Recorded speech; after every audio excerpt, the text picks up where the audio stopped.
नमस्कार, मैं डॉक्टर रजनीश कुमार आप सभी का एक बार फिर से हार्दिक स्वागत करता हूं। UP LT grade, UP GIC, UP GDC 2025 मुख्य परीक्षा के दृष्टिकोण से हम हिंदी स्वलिखित प्रश्नों की सीरीज पर आप सभी से चर्चा कर रहे हैं और हम पहुंच चुके हैं प्रश्न नंबर 26 के ऊपर।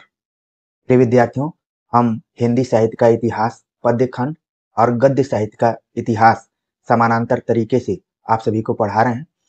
यदि आप नियमित रूप से इस चैनल से जुड़े होंगे तो सारी प्रक्रियाओं को अच्छे से समझ रहे होंगे। तो आज हम चर्चा करेंगे भक्ति काल के जो भी प्रमुख कवियों पर एक सीरीज चलेगी, जिसमें कबीर पर बात होगी, जायसी पर, सूर पर और तुलसी पर बनने वाले जो महत्वपूर्ण प्रश्न हैं उनके ऊपर हम चर्चा करेंगे। आप सभी को मैं याद दिलाना चाहूंगा कि इसके पहले भक्ति काल की जो प्रमुख 4 धाराएं या शाखाएं रही हैं उनकी प्रवृत्तियों को ध्यान में रखते हुए हमने सभी प्रश्नों को लिखवा दिया है। आप सभी निश्चित तौर पर अपनी कॉपी पे नोट कर लिए होंगे। आज हम बातचीत करेंगे कि रहस्यवादी कवि के रूप में स्थापित कबीर की कविता में धर्म पाखंड, कर्म कांड और आडंबर पर तीखे प्रहार किए गए हैं। इस कथन की समीक्षा कीजिए। ये जो प्रश्न हमने लिया हुआ है ये यूपी पीसीएस मेंस के एग्जाम में आ चुका है। हमने उसी प्रश्न को आधार बनाया है। आमतौर पर हम देखते हैं कि कबीर से संबंधित ज्यादातर सवाल पूछे जाते हैं कबीर की भक्ति भावना या रहस्यवादी चेतना को लेकर, कबीर का जो समाज दर्शन है उसको लेकर।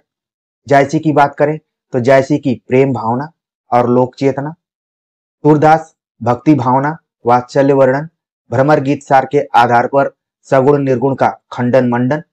तुलसीदास की बात करें तो भक्ति भावना, सामाजिक सांस्कृतिक चेतना। ये जो चारों प्रमुख कवि हैं इनसे एक प्रश्न आपके एग्जाम में आना तय है। अब वो हम सभी प्रश्नों पर चर्चा करेंगे, उसमें से कौन सा प्रश्न आता है ये अब पेपर बनाने वाले के ऊपर निर्भर होगा। तो हम कबीर से शुरुआत कर रहे हैं। जैसा कि प्रश्न में लिखा गया है कि रहस्यवादी कवि के रूप में स्थापित कबीर की कविता में धर्म पाखंड, कर्म कांड और आडंबर पर तीखे प्रहार किए गए हैं। इस कथन की समीक्षा कीजिए। इसकी समीक्षा करते हुए हमें उत्तर लिखना है। प्रिय विद्यार्थियों, आपको ध्यान रखना है कि इसी को दूसरे शब्दों में भी पूछा जा सकता है कि कबीर की सामाजिक चेतना पर बात कीजिए, कबीर की आधुनिकता पर बात कीजिए, कबीर प्रगतिशील कवि थे उसको लेकर चर्चा कीजिए। तो अलग अलग तरीके से प्रश्न बन सकते हैं, लेकिन सभी के उत्तर एक होंगे। तो हम इस प्रश्न का उत्तर कैसे लिखेंगे उसको देखते हैं। इसकी शुरुआत आप करेंगे रामस्वरूप चतुर्वेदी के एक कथन से, जिन्होंने अपने इतिहास ग्रंथ में लिखा हुआ है, समाज सुधारक और दार्शनिक भी कबीर से कहीं बड़े बड़े हुए हैं।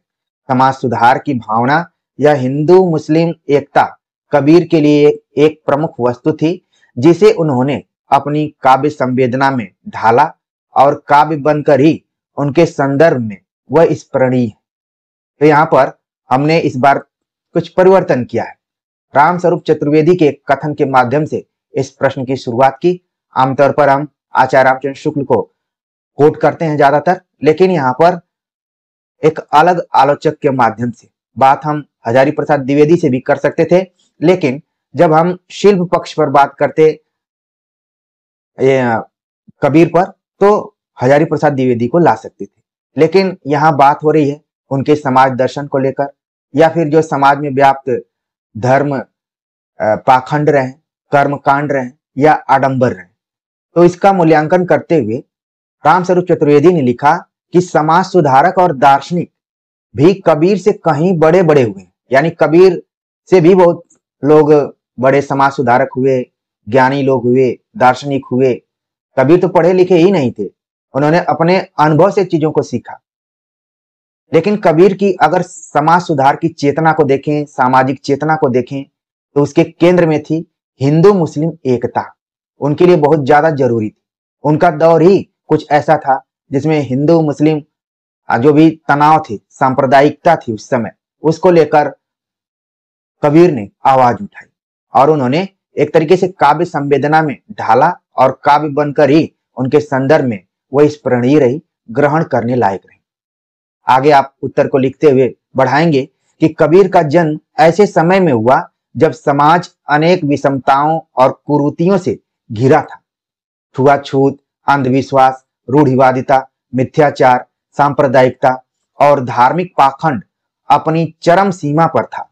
उस समय किसी ऐसे समाज सुधारक की आवश्यकता थी जो समाज में मौजूद इन कुरीतियों का खंडन कर सके, दोनों धर्मों के अनुयायियों को बिना किसी भेदभाव के फटकार सके और सदाचरण का उपदेश देकर सामाजिक समरसता की स्थापना करे।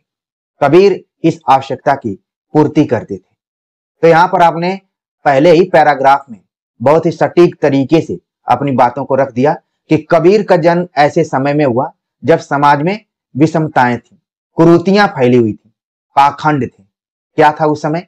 छुआछूत, अंधविश्वास, रूढ़िवादिता, मिथ्याचार, सांप्रदायिकता, धार्मिक पाखंड, ये सब समाज को ग्रसित कर चुके थे और जरूरत थी एक समाज सुधारक की।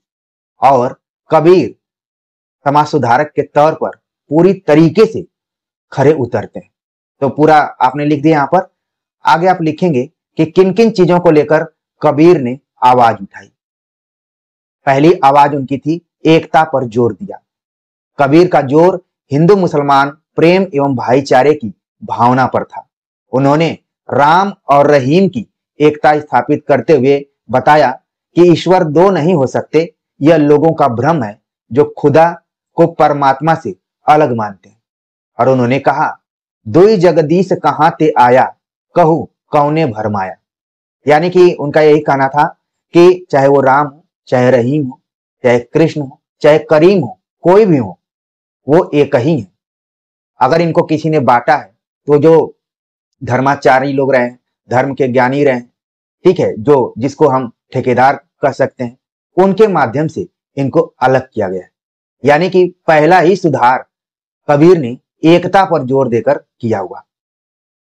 दूसरी बात उन्होंने कही, जाति प्रथा का खंडन किया। कबीर भक्त व कवि से पहले समाज सुधारक थे। कबीर जिस समाज में पैदा हुए थे वो समाज बटा हुआ था। किन चीजों में बटा था? जातियों में बटा था, वर्णों में बटा था, धर्मों में बटा था। कबीर ने उसका खंडन किया। समाज सुधारक की भूमिका निभाते हैं।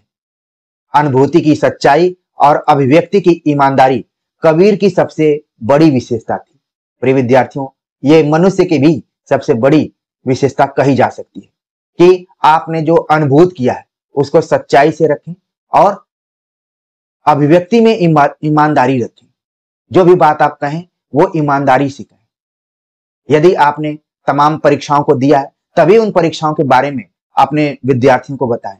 आप पता चला कि किसी परीक्षा में बैठे ही नहीं और उसके बारे में बहुत लंबी लंबी बातों को कह रहे हैं। इसलिए कबीर जिस समाज में पैदा हुए थे उस समाज में जो भी कुरीतियां थी उसको उन्होंने महसूस किया कि क्या सही है क्या गलत है। इसके बाद बहुत ही ईमानदारी से अपनी बातों को रखा। ये उनकी सबसे बड़ी विशेषता थी। उन्होंने समाज में मौजूद जाति प्रथा, छुआछूत एवं ऊंच नीच की भावना का खंडन किया। उनके अनुसार जन्म के आधार पर कोई ऊंचा नहीं होता, ऊंचा वह जिसके कर्म अच्छे हैं। ये बहुत बड़ी बात उन्होंने यहाँ पर कही कि जन्म लेना किसी के हाथ में नहीं है। आप जन्म किसी भी जाति में ले सकते हैं, किसी भी वर्ग में ले सकते हैं, किसी भी धर्म में ले सकते हैं, किसी भी देश में ले सकते हैं, किसी भी जिले में ले सकते हैं। ये आपके हाथ में नहीं है।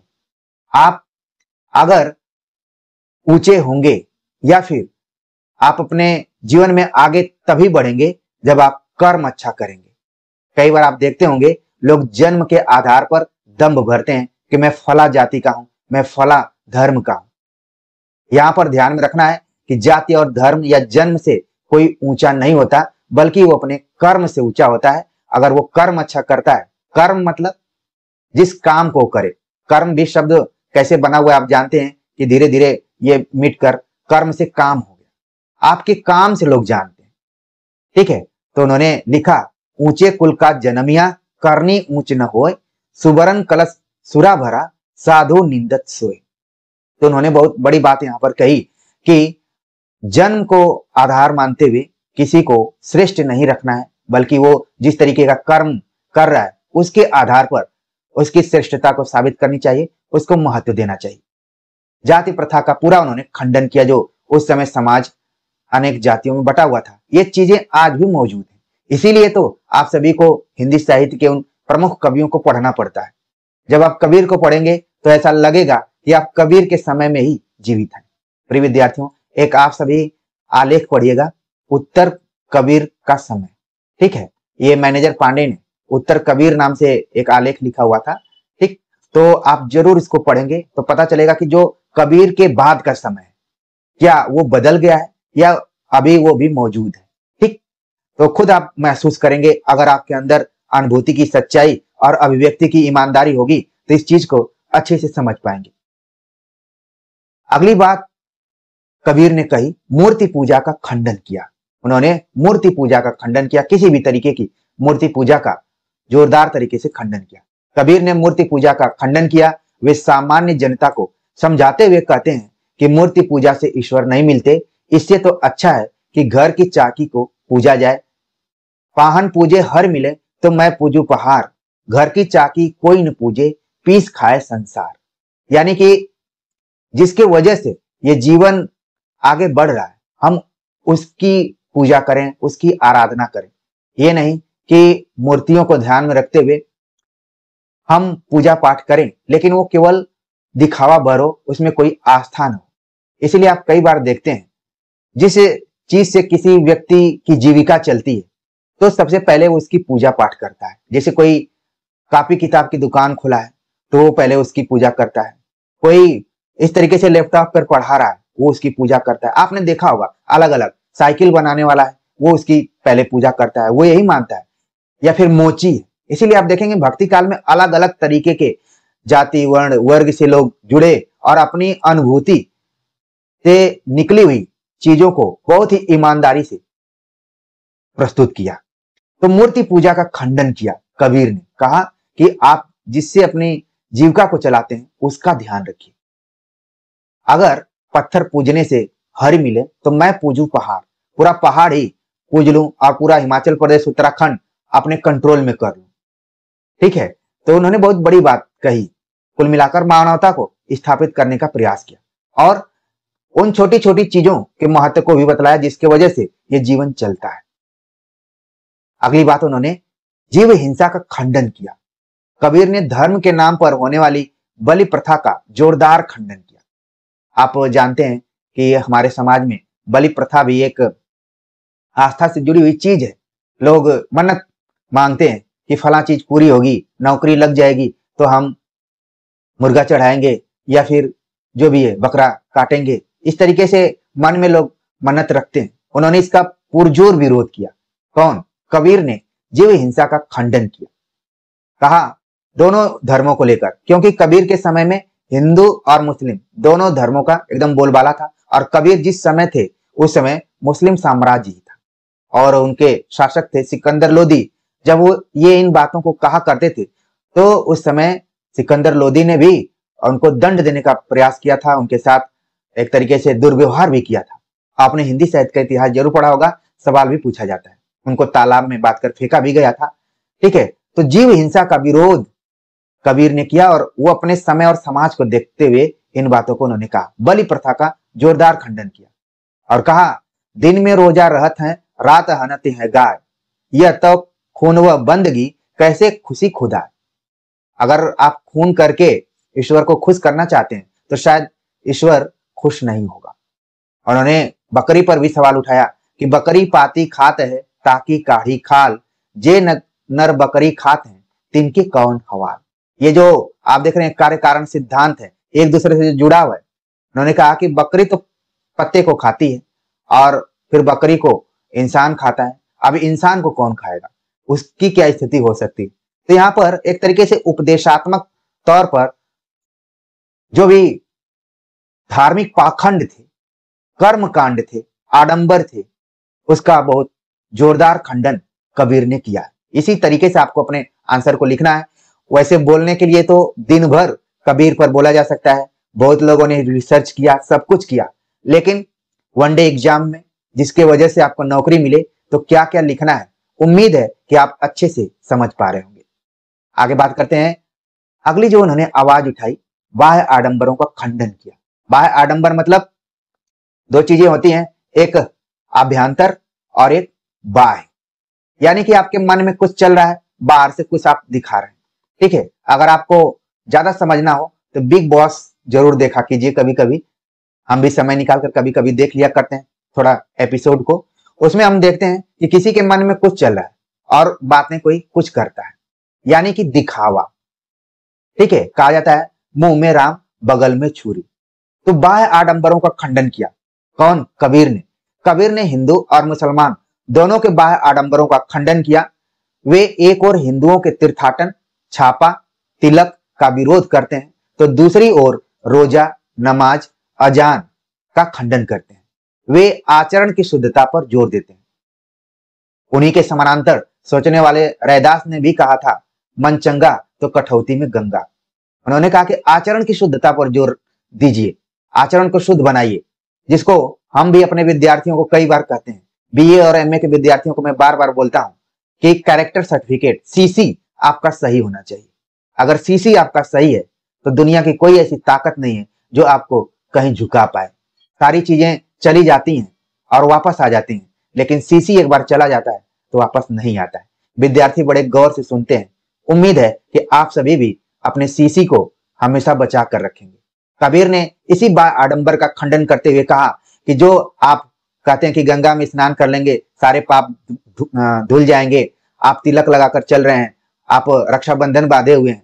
नॉर्मली आस्था है, बांधना चाहिए सब कुछ, लेकिन आचरण की शुद्धता पर जोर देना चाहिए। नहीं कि धर्म के आड़ में तमाम आप कर्म कांडों को देखे होंगे, तमाम बाबाओं को समाचार पत्रों में, न्यूजों में देखते रहे होंगे कि कैसे उनकी जब पोल खुलती है तो पूरी आस्था पर चोट पहुंचती है। तो उस जमाने में इसी तरीके से कबीर लोगों को संबोधित करते थे। कबीर पढ़े लिखे नहीं थे, भीड़ को जहां भी देखते थे तुरंत बोलना शुरू करते थे।